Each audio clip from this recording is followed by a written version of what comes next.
Sweater ID ini berawal dari kosan gua 2x2 meter. Ini kenapa gua memilih merek Sweater ID, lebih ke AdWords sih sebenarnya di Google. Jadi kalau kita ngetik Sweater, kita gampang nanti menjalankan SEO-nya. Kenapa gua milih Sweater? Kebetulan untuk sweater custom itu di sini belum ada saingannya, masih jarang saingannya. Dan gue pun targetkan mahasiswa karena harganya sangat terjangkau dari 85.000 sampai 100.000. Saingan terdekat gue sih jualnya 135.000.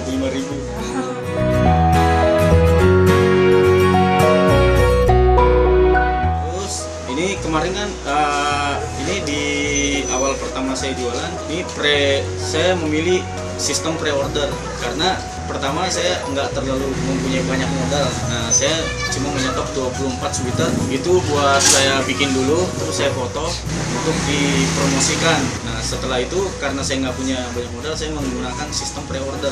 Itu dimulai di bulan Februari tahun 2015. Pertama, sistem pre-order ini yang pertama kan kita pasti mempunyai target untuk jualan. Nah, target saya untuk pre-order saya pertama ini sekitar 50 sampai 100 piece. Ternyata animo orang untuk membeli sweater custom ini banyak dan itu sampai melampaui target sampai 3 kali lipat, sampai 358 piece.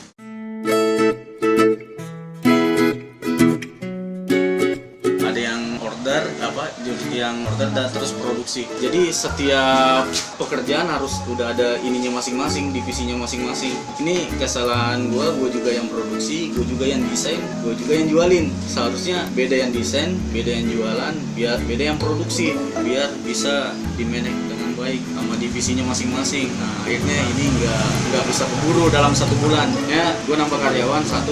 Tugasnya ini untuk apa? Untuk mendata pesanan yang ada biar dan terima orderan. Yang ngerjain sweaternya masih gua. Nah, itu pun karena 1 bulan gua nggak cukup karena ini desain custom. Akhirnya gua butuh pendesain. Akhirnya gua buka lowongan lagi buat pendesain. Nah, ini tambah lambat lagi produksinya. Yang tadinya bisa dikerjain akhirnya harus nyari pendesain lagi.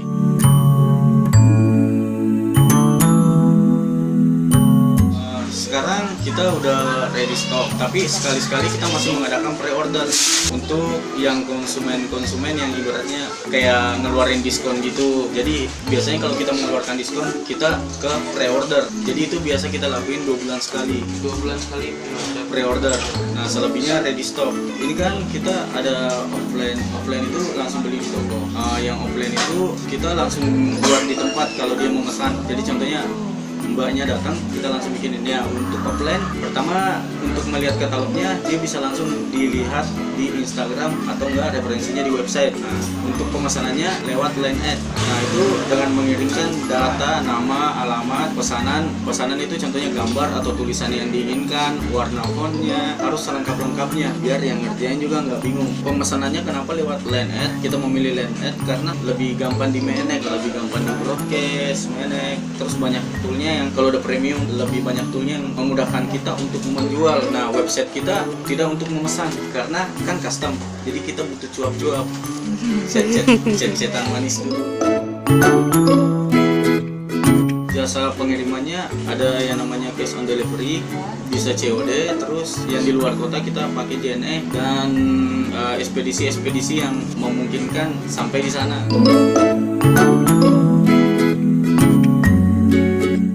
Biasa dari JNE pesanan itu nggak sampai karena biasanya konsumen nggak mengirimkan nama alamat lengkapnya. Kalau dari kesalahan JNE-nya sih sangat minim, cuma biasanya kesalahan dari konsumen biasanya datanya kurang lengkap lah, apa ngotot, wah udah nyampe kok kemarin.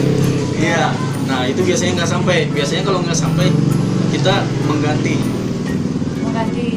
barang yang nggak sampai, tapi kita juga menelusuri kenapa barang itu nggak sampai. Terus kedua, barang nggak cocok, kita ada garansi kalau barang nggak cocok, sablonan rusak, tuh garansi mengembalikan uang atau mengganti barangnya. Dan untuk sablonan kita garansi seumur hidup, kalau rusak lagi bisa dibawa ke sini lagi.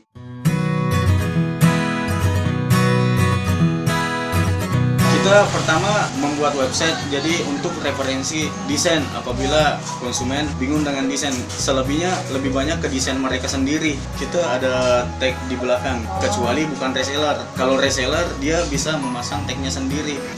Iya, ada merek dari reseller, ada. Jadi untuk pembelian, jadi yang udah daftar di reseller kita, dia bisa mencantumkan mereknya dia diri sendiri. Kalau yang satuan masih merek kita. Iya, ada syarat tertentunya. Nah, kita ada program baru namanya Bantu Teman. Nah, Bantu Teman ini ada dua juga, namanya teman lama dan teman baru. Nah, untuk menjadi teman lama, kita otomatis harus jadi teman baru dulu. Nah, teman baru ini caranya daftar reseller, mengisi data-data yang ada di website. Nanti dia mau menjual beberapa barang dari kita dengan ada registrasinya 100.000. Dia itu karena dia mendapat perlakuan khusus dengan kita mengirimkan desain-desain mock-up-nya untuk dia jualan. Nah, kalau dia udah tahu ini gunanya, kenapa dia harus jadi teman baru dulu? Biar dia belajar cara menjual dulu, biar dia cara tahu menjual barang itu dulu. Setelah sesuai dengan ketentuan dia menjual barang itu, dia baru bisa menjadi teman lama. Nah, di teman lama ini ada registrasinya 500.000, tapi itu dipakai buat untuk membelikan dia tag, sablon di belakang leher dan lain-lain. Nah, dia udah bisa masang mereknya sendiri. Nah, itu nanti setelah dia memasang mereknya sendiri, kalau dia di luar kota, kita ada dropship. Jadi kita dapat mengirimkan barangnya sendiri ke pelanggannya dia.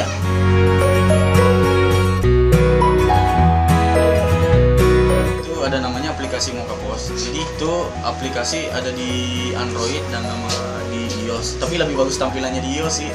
Nah, di situ yang order bisa langsung klik. Contohnya order sweater, warna merah, harganya seberapa, masuk reseller atau enggak, namanya siapa, data-datanya itu tinggal klik. Nanti dia ada informasi hariannya. Jadi yang beli tadi siapa, di jam berapa, umurnya berapa. Nah, dia sampai tahu ulang tahun orang itu. Jadi kita langsung bisa tahu. Nah, itu bisa langsung ke Excel juga buat data.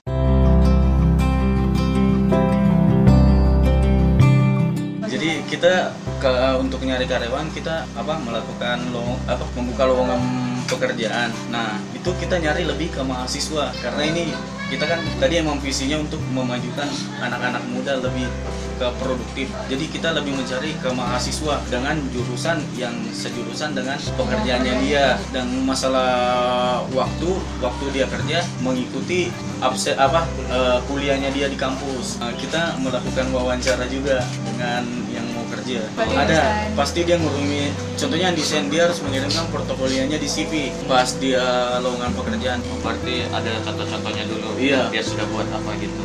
Yang desain sekarang orang render. Kuliahnya di UNJ. Itu dia cuma 2 kali masuk dalam seminggu.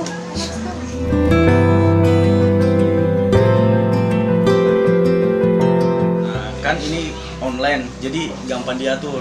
Tergantung yang punya meneknya kayak gimana. Karena online kan 24 jam. Jadi segimana caranya kita mengatur waktunya. Absensi kita manual. Untuk mengurus absennya kita meminta jadwal dulu untuk kepada mahasiswanya. Nah, nanti kita cocokin dia kapan masuknya. Yang untuk kuliah malam sih dia masuknya pagi kayak orang ngantor biasa. Cuma karena dia mahasiswa, dia terlalu capek, kita dari jam 9 pagi baru masuk. Masuknya tiap hari Iya. Kecuali hari libur, kecuali hari Minggu. oh iya. Kita sebenarnya ada backup-nya juga. Jadi kita sebenarnya kita lebih memilih mendayagunakan yang orang terdekat kita dulu. Jadi contohnya daerah orang-orang di sekitar kita. Jadi contohnya ada yang bisa nyablon nih. Nah, kita coba untuk merekrut dia cuma dalam bentuk freelance. Jadi kalau ada orderan baru kita panggil. Yang penting kita tahu kalau dia bisa nyablon.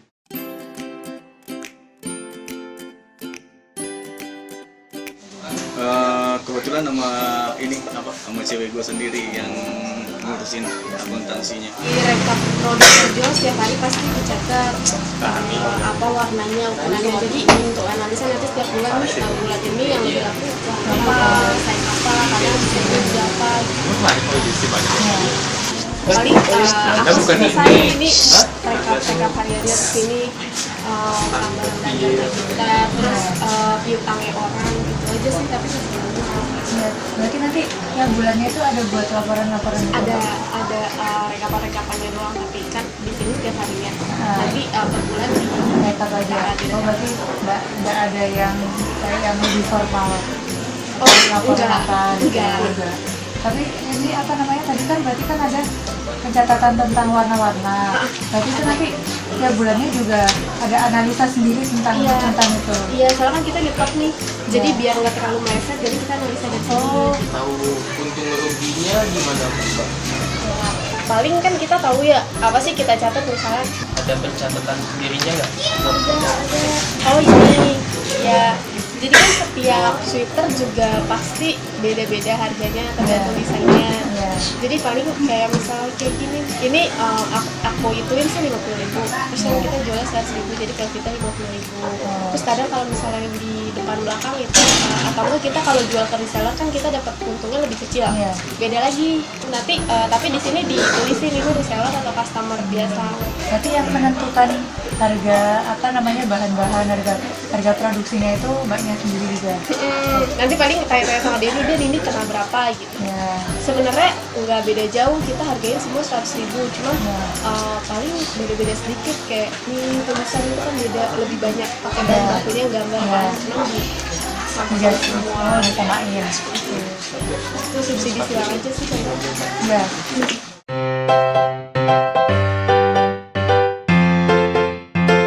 Kalau karyawan yang ada di toko ada 3, itu untuk yang sablon digital, terus yang kedua yang untuk CS customer service, terus yang ketiga desain. Yang bagian lainnya yang di tempat bawah sablon, di situ ada 2 orang yang untuk sablon manual, dan yang untuk penjahit ada 3 orang. Untuk yang desain disebutin nilainya tuh. Terserah mas. Iya nggak apa-apa sebutin Apa aja. sebutannya Oh, untuk yang desain kita gaji dia 1.500.000 per bulan. Nah, yang order juga 1.500.000 per bulannya karena dia masih mahasiswa. Nah, terus yang ketiga yang sablon di sini, yang sablon untuk digitalnya itu 1 juta, uang makan 15.000 per hari. Sablon manual 1 juta sama 15.000 per hari. Kalau telat apa? Dia lebih ngaruh ke gaji. Dia nggak datang sampai 3 kali, kita potong gajinya sampai 15%. Sampai kemungkinan PHK Bisa.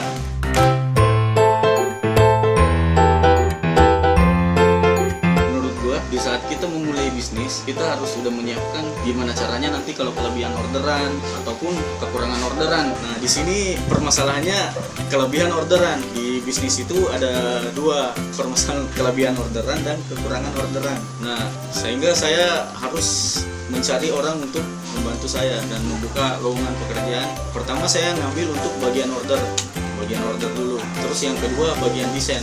Karena barang yang masuk yang diproduksi ini banyak, kamar yang 2,2 meter ini nggak muat. Akhirnya saya pindah ke ruko yang di Ciputat ini untuk agak yang lumayan agak gedean dikit lah.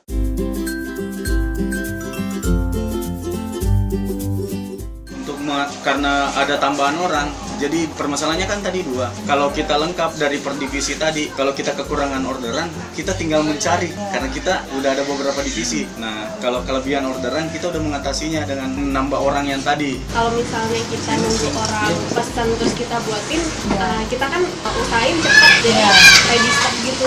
Jadi tinggal ready stock polosan, nanti cetakannya tinggal dibuat.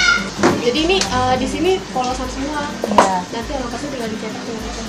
Jadi sebaiknya kalau untuk memulai bisnis seharusnya udah lengkap duluan, harus dipersiapkan. Jadi kalau kita belum ready, gimana konsumen mau ready gitu. Sebaiknya lebih duluan kita untuk ready. Ya terus apa namanya kan ada pre-order. Terus cara penginputan datanya agar terhindar dari data yang hilang atau apa kesalahan pencatatan pesanan itu gimana pengendalian dari masnya? Dari yang pengendaliannya dari yang terima order langsung dikirim ke admin yang order, langsung dicatat di Excel sama dia.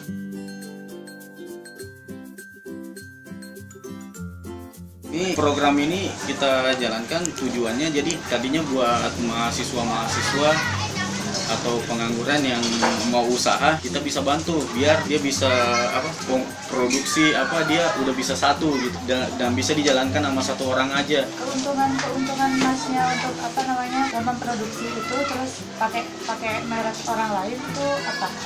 Sebenarnya secara tidak langsung impact-nya buat kita itu untuk membantu anak-anak muda untuk lebih memproduksi, lebih produktif.